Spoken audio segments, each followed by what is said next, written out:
Well, thank you very much. It's my great honor to have the very popular, and by the way, great athlete, one of the greatest, but very popular Prime Minister of Pakistan.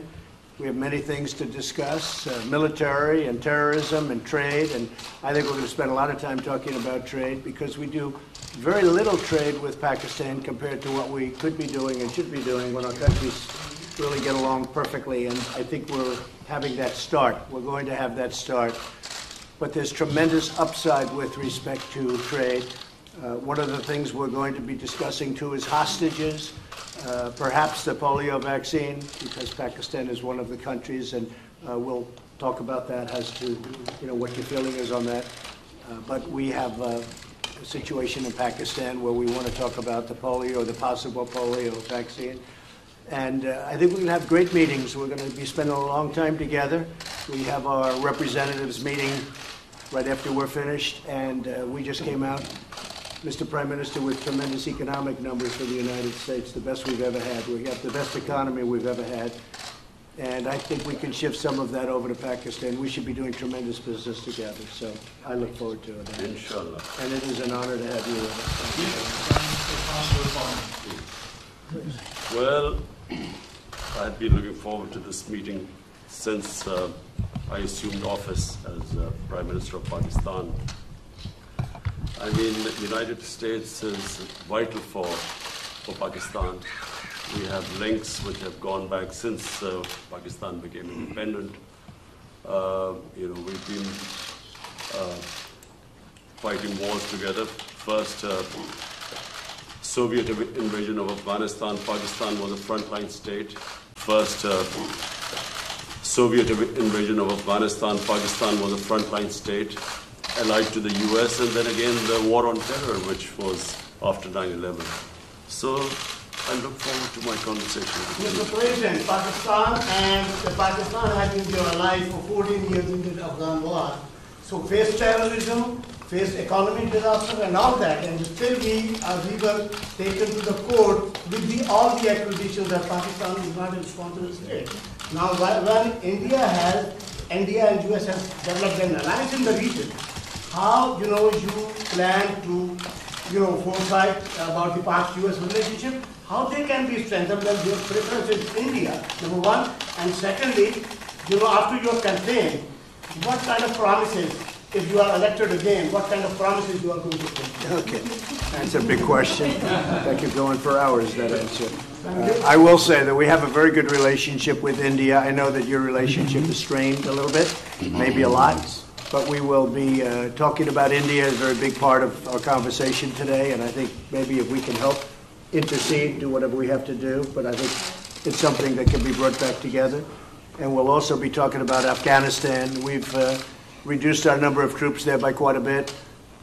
We are continuing to reduce troops in Afghanistan. We're working with Pakistan and others on getting an agreement signed, as you know, and we'll see what happens. But we will be talking about India and Afghanistan, very much so. The Washington Post is reporting today that Huawei had a relationship with North Korea to build their commercial wireless network. Have you been briefed on that? Do you have concerns? I know all about it. I know all about Huawei. I know all about 5G, and we're working on it. And we have companies that are now getting very, very strong in that department. And we're going to have 5G. We're going to have the best 5G in the world, just like we have everything else. Our Silicon Valley cannot be competed with.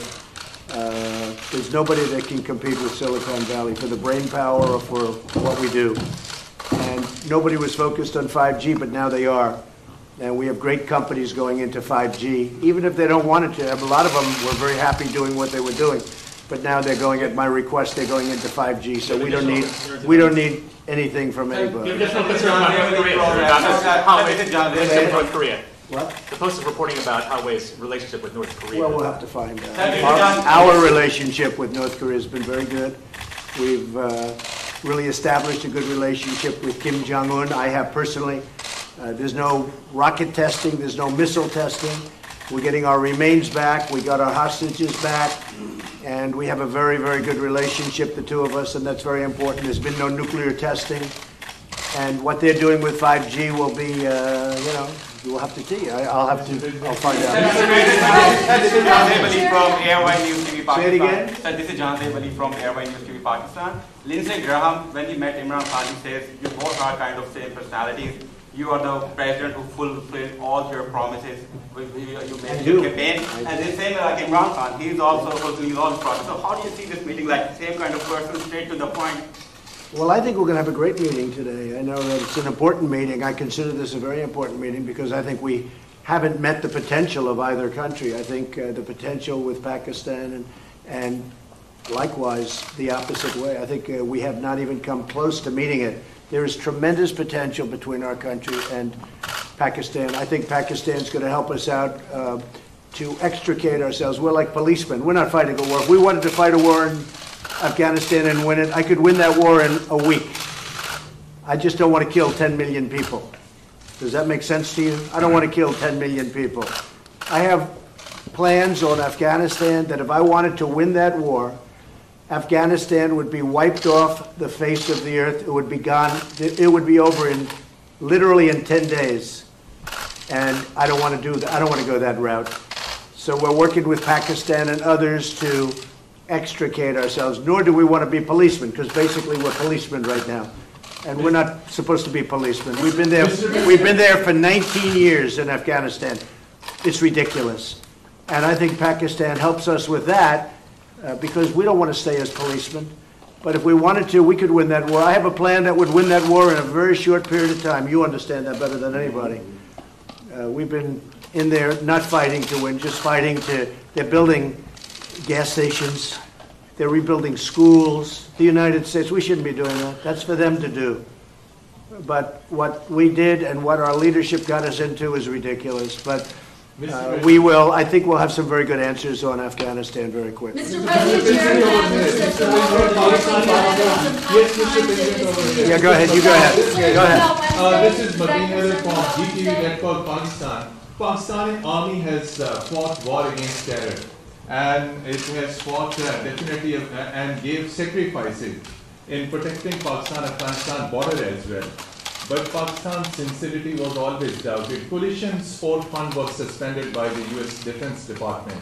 So at this time when Pakistan economy is facing great trouble, are you going to restore any package for Pakistan? So we are going to, that's right, we were paying $1.3 billion to Pakistan as aid, working up for many years. The problem was Pakistan, this is before you, Pakistan was not doing anything for us. They were really, I think, subversive. They were going against us. And this is something we'll be talking. I ended that about a year and a half ago, the $1.3 billion.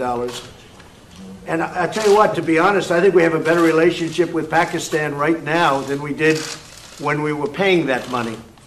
But all of that can come back depending on what we work out. We're working out things that are very important. We have I consider this very important. We're working out things that are very, very important. And I think at the end of this, at the end of a very short time, we're going to have a very great relationship with Pakistan. And we should. It's a great country. They're great people. I have many friends from Pakistan. Living in New York, I have a lot of Pakistani friends, I will tell you that. And they're great people. Smart, tough. They are tough. There's no question about that. They're like him. They're tough. Mr. President, will you be visiting Pakistan as you described Pakistan as a great country? So he will be definitely extending you an invitation. So would you be visiting Pakistan? Well, I can't say that yet because so far he has not extended me an invitation. And after today's meeting, maybe he won't, but I have a feeling he might. Yes, I'd love to go to Pakistan. Mr. President, Yes, Behzad Salimi here from Pakistani news channel Ab Tak. Is there any exact date or time frame of US troops withdrawal is under consideration at your administration? Are you talking about from Afghanistan? Yes. Yeah, we have already withdrawn quite a few. And we're doing it very slowly, very safely.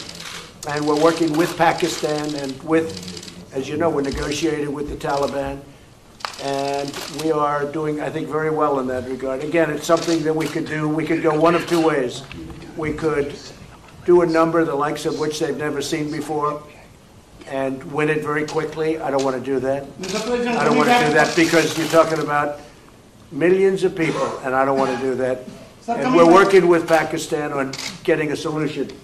And I think it's being worked very well. Would you Will say there so? still be Mr. troops there? Can you respond to this question? Afghanistan? Well, I don't know. We're moving a lot of them out. And Do you want them to be going we've that done way? what we were supposed to do. We've been there for 19 years. And we've acted as policemen, not soldiers. And again, if we wanted to be soldiers, it would be over in 10 days. 1 week to 10 days if we wanted to. But I have not chosen that. Why would we kill millions of people? It wouldn't be fair. In terms of humanity, it wouldn't be fair. So we're doing very well, and I think that Pakistan is going to be a big help. Yes, Prime Minister Khan, so how would you like to comment on? Say it. What role do you see for India in Afghanistan? And Mr. Prime Minister, same question to you. What does India has a role to bring peace in Afghanistan? You see, this is the closest we've been to a peace deal in Afghanistan. And there is no military solution in Afghanistan. There is no military solution because, as Mr. President says, if you go all out military, there will be millions and millions of people who would die. So there is only one solution. And I feel, and I think we will discuss this, it's the closest we have been to a peace deal. And we hope that in the coming days, we will be able to urge the Taliban to speak to the Afghan government and come to a settlement, a political solution. And what the Prime Minister, what the Prime Minister just said is a very big story, and it's 100% true. We've made a lot of progress over the last couple of weeks, and Pakistan has helped us with that progress. But a lot of great things are happening. A lot of things are happening for the United States, and I think a lot of great things are going to be happening for Pakistan too, under your leadership. I really feel that. Thank you. Are we closer to negotiations or to armed conflict? I think Iran doesn't know where they are. I've been watching and reading a lot of reports, and right now they're a very mixed up country. They don't know whether they're coming or going. They have tremendous problems economically. Their country's in turmoil. They're having demonstrations all over Iran. Their inflation rate's at 75%. They have a lot of problems. So whatever it is, it is. I'm just going to sit back and wait. Let's see what happens. But I will say they are doing very poorly as a country, and we'll see what happens. We did actually, because they said no, and it's a religious country or religious leaders, but they lie a lot. We did shoot down. Unfortunately, we had to shoot down a drone. The drone came down. You know how it came down, with a new technology that's actually quite amazing. But we took down one of their drones. Instead of saying, yeah, that happened, they lied. They say it didn't happen. So we have, there's a lot of proof. It's called, take a look at it on the ocean floor. Just go down there, take your scuba gear and go down there in the ocean. One of you would do that, I know. But we took down a drone. I think very importantly, I read a report today about CIA. That's totally a false story. That's another lie. They put out propaganda. They put out lies. I don't think Pakistan would ever do a thing like that, right? Pakistan never lies. Definitely not. But Iran does, unfortunately. So let's see what happens with Iran. We are ready for the absolute worst, and we're ready for sense, too. So we are very geared up, and if they are really the #1 state of terror in the world. Now, I have to say they pulled back because their money is running very low. The deal that President Obama made was a disaster because it was such a short term. It didn't cover ballistic missiles, and they couldn't see the important sites. Under this, you couldn't inspect the important sites. There were many things wrong. And, of course, they gave $150 billion plus $1.8 billion in green, beautiful cash. That's called many plane loads of cash. I think Pakistan would like to have some of that cash. But they gave $1.8 billion in cash, which is unthinkable. And instead of being respectful and thankful, which frankly they should have been to the United States and to President Obama for making that ridiculous deal, instead of being respectful, they put their finger up in the air, and this finger, the thumb, they put their finger up in the air and they disrespected the United States. They shouldn't have done that. That was a big mistake. One of the best things I've done is terminate that ridiculous deal. If they want to make a deal, Frankly, it's getting harder for me to want to make a deal with Iran because they behave very badly. They're saying bad things, and I'll tell you, it could go either way, very easily, very easily. And I'm okay either way it goes. Mr. President, Kashmir is the flashpoint between India and Pakistan. Are you from Pakistan? Yeah, I'm from Pakistan. I want to couple of Pakistani. Yeah. I like them much better than our report. This side question, 92 News, Khurram Shadab. Question is, what do you think Pakistan could not do in 18 years, and you have so much hope now that you could deliver? What are those things that Pakistan? You mean what they didn't do to end the war? 18 years. Well, I don't think Pakistan, look, I don't think Pakistan respected the United States. I don't think Pakistan respected its presidents. And I think Pakistan could have done a lot. I think Pakistan can do a tremendous amount against, with respect to Afghanistan. They didn't do it, and I don't blame them because they were dealing with the wrong president. Who knows? But I think Pakistan could have done. They're helping us a lot now. I think they could have helped us a lot in the past, but it doesn't matter. We have a new leader. He's going to be a great leader of Pakistan. And we have a new leader here, sort of new, 2.5 years now, getting to be 3 years. Can you believe it? You're going to find time flies. But no, I think Pakistan could have done a lot, but they chose not to. That's because they did not respect U.S. leadership. I think Pakistan is going to do a lot. I really do. I think Pakistan is going to make a big difference. I think Pakistan will save millions of lives in Afghanistan because I really believe they have a power that other nations don't have with respect to Afghanistan. And I will say, as of this moment, they're working very hard and very nicely. Mr.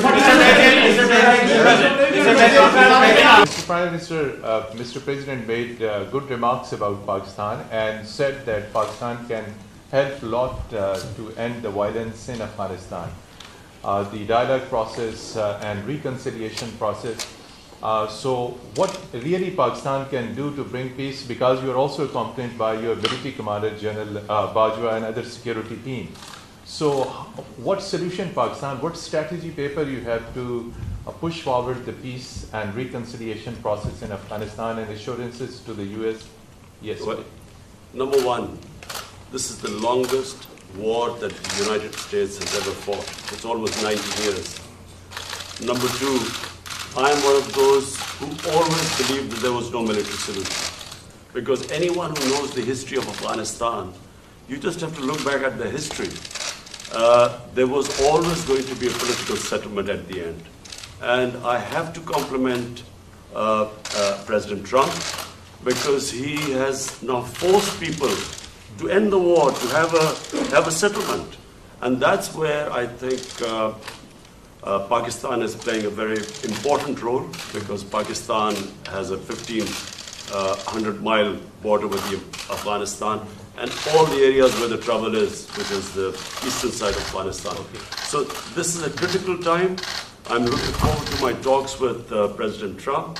We have our military leadership here because this is obviously a security situation.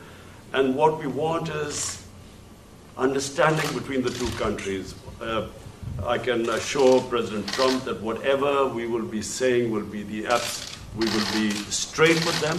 There will never be any question of any doubt on Pakistan's intent, because apart from Afghanistan, the country that wants peace in Afghanistan more than any other country is Pakistan, because we get directly affected by it.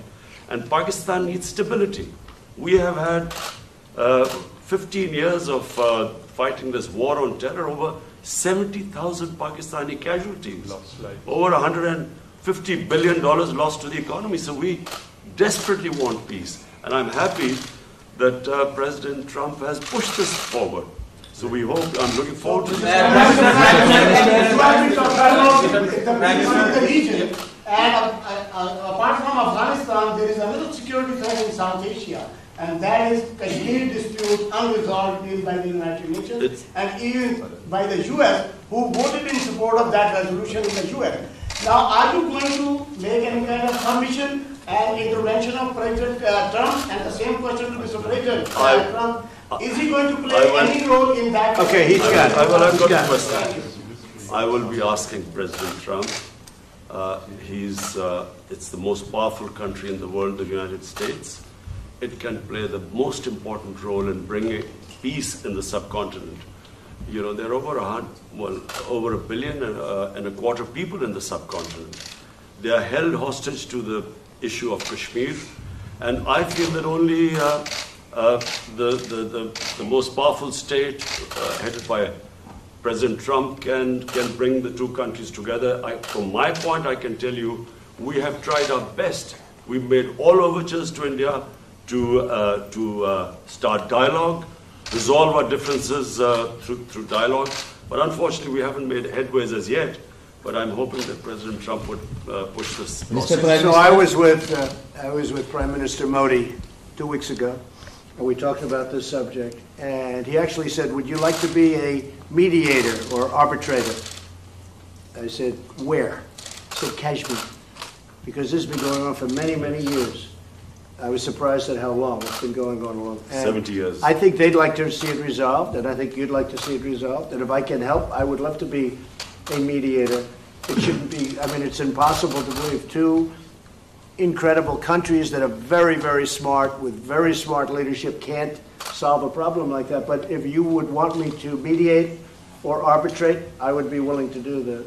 Yes, Mr. President, I can tell you that right now, you will have the prayers of over 1 billion people if you can mediate and resolve this issue. It should be resolved. So, but he asked me the same thing, so I think there's something. So maybe we'll speak to him, or I'll speak to him, and we'll see if we can do something. Mr. President, Because I've heard so much about Kashmir. Yes. Such a beautiful name. It's supposed to be such a beautiful part of the world, but It's indeed right now a there's just beautiful bombs all over the place. They say everywhere you go you have bombs, and it's a terrible situation. Been going on for many years. If I can do anything to help that, let me know. Let me give you one thing on Afghanistan as an example. So a lot of you don't know this, but we dropped the largest non-nuclear bomb ever built in history. We dropped it in Afghanistan. We were getting ready to make many of those bombs. This left a hole that was, it took out a lot of the tunnels and everything else, but it left a hole in the earth that looked like the moon. It looked like a crater from the moon, still there. Nobody's ever seen anything like it. People heard it 15 miles away. They said, "What was that?" It shook the earth. Non-nuclear, the largest ever made by far. And they were going to make many of them. And I said, "No, we don't have to. I don't want to drop that. I don't want to do that." So many easy solutions. That's actually the easy solution. And they'd come in and they'd say, "Let's have peace, but you don't have to do that." I think we're going to be very successful without having to go that route. And I have tremendous confidence in the Prime Minister. All right, one or two more. Go ahead. Mr. Prime Minister. Go ahead, please. I'm going to raise the issue of competition of trading with PM Imran Khan.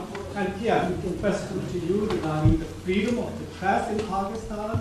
There are a lot of curves on the freedom of press, on the media, on the journalists. Can you comment on that? Go ahead. Pakistan press, to call Pakistan press as if there are curbs on it. Pakistan has one of the freest presses in the world. All you have to do is, since I've been the Prime Minister in the last 10 months, I mean, the criticism I have received from my own press, unprecedented. So to say that there are curbs on Pakistan press is a joke. Mr. When you say unprecedented, you can't, wait a minute, wait. There's no way you're treated worse than I am. Mr. Prime Minister, you are fighting. You're going to have to speak because I didn't hear your words. Yeah, the question was, are you going to raise the issue of freedom or the release of Dr. Freedom of the press? No, freedom of Dr. Shakil. Oh, yes. The doctor who helped... We will do that. We will do it. We're talking about hostages. We're talking about hostages being held in various places. I've had very good luck with hostages, with North Korea, with many places. They've treated us with respect, and I appreciate it. Made a big difference. We have 2 or 3 hostages that we're talking about. That's one of the gentlemen that we have heard about. And we will be discussing that with many other subjects. Yes, we will. President Trump, President Trump, we will be giving you good news about the 2 hostages in advance. Thank you. Mr. Prime Minister, Mr. Prime Minister. Why are you escalating Are you going to raise the issue of Afia Siddiqui with the president? I'll tell it in a second. Go ahead, ask it again. On your tweets, why are you escalating your feud with the 4 congresswomen and racial tensions instead of... Well, I think they're very bad for our country. I really think they must hate our country. I think the 4 congressmen we're talking about, the congresswomen, what they've said about Israel, what they've said about our country, when they talk about disgusting people, when they talk the way they talk, when the one mentioned that brown people should speak for brown people and Muslim people should speak for Muslim people, and you hear all this, it's not what our country is all about. No, I think they're very bad for our country. I think they're very bad for the Democrat Party. I think you see that, and they're pulling the Democrats way left. Nobody knows how to handle them. I feel they're easy to handle. To me, they're easy to handle because they're just out there. They're very bad for our country, absolutely. Yes, No, I don't think, no racial tension. No, there's no racial tension. Look, Mr. Prime I had Minister, my but- best numbers recently, and it's because of the economy and what I've done for the African American. When you look at the African Americans are doing better than they've ever done in our country. We're creating numbers. Look at the poverty numbers. Look at so many different, look at the unemployment numbers, the best they've ever had. No, we have fantastic relationships with the African American community. I think you'll see that. Certainly you're going to see that in 2020. I believe. Mr. Prime Minister, Your critics say that you are going to win the 2020 elections, and you are obviously very confident about that. Same thing with Imran Khan. Sir, you are also having a big war against corruption in Pakistan. So can you just give us a little comment on that? Well, I think he's going to win, and I think what's going to happen, of course, he's got a little ways to wait. But I'll go over, I'm going to campaign for you. I'm going to help him win this. Mr. Prime Minister, Ali Imran representing Associated Press of Pakistan. Prime Minister Imran Khan has said that Pakistan is looking for trade and economic relationships and investment in Pakistan. Are you willing to do that? Yes. Because many experts say that economic prosperity is the best antidote to extremism and militancy. I agree, and I think that's very true, and it's actually a very good question. The answer is yes. I see great trade with Pakistan, and I'm not talking about a little bit more. I'm talking about we could go 10 and even 20 times what we're doing right now. You know, Pakistan's a big country. It's actually a very big country, and they have tremendous product. They make great product. They make tremendous. I bought from Pakistan over the years when I was in the private sector. They make incredible product. They're brilliant people. They're hardworking people. I think we're going to have a fantastic trade relationship. I don't mean we'll increase it by 20%. I mean, I think we can quadruple it. I think you could go, I mean, literally, sounds great. You could go 10 times more. You could go 20 times more. Because what we do right now is not much, and we should do a lot. So I think that's going to be, and I also do agree that that has so much to do with great peace. Having a great trading relationship has so much to do with peace and extremism in this case. I think it can have, so I expect that we will, within a very short period of time, start having very significant trade with Pakistan. Sure, are there any votes? One question, please. Yes. Go ahead. One question, please. From live of Pakistan. Will you raise the voice for Dr. Afia Siddiqui? Well, things discussed, so that would be for afterwards. We'll discuss. Mr. Prime Minister, We'll be discussing it. Mr. Prime Minister, what are your specific? One of the provinces of Pakistan, Balochistan, where India is sending non-state actors to destabilize, and the people from there are going to Europe and other places, and they're getting accused, getting asylum in India, which is actually an indication that India is helping those non-state actors to infiltrate in Pakistan and to create that. And one of the guys Pakistan is holding, which was leading the network. So do you think that the U.S. will be playing a role in stopping India to, I think I can very well. I have a very good relationship with Prime Minister Modi, and I think we're going to have a phenomenal relationship with the Prime Minister of Pakistan. I do think that it's a two-way street. You say India is coming in and destabilizing Pakistan, but India is saying that Pakistan's coming in and destabilizing. So there's a lot of room right there where we can meet. I think we can meet. Thank you very much, everybody.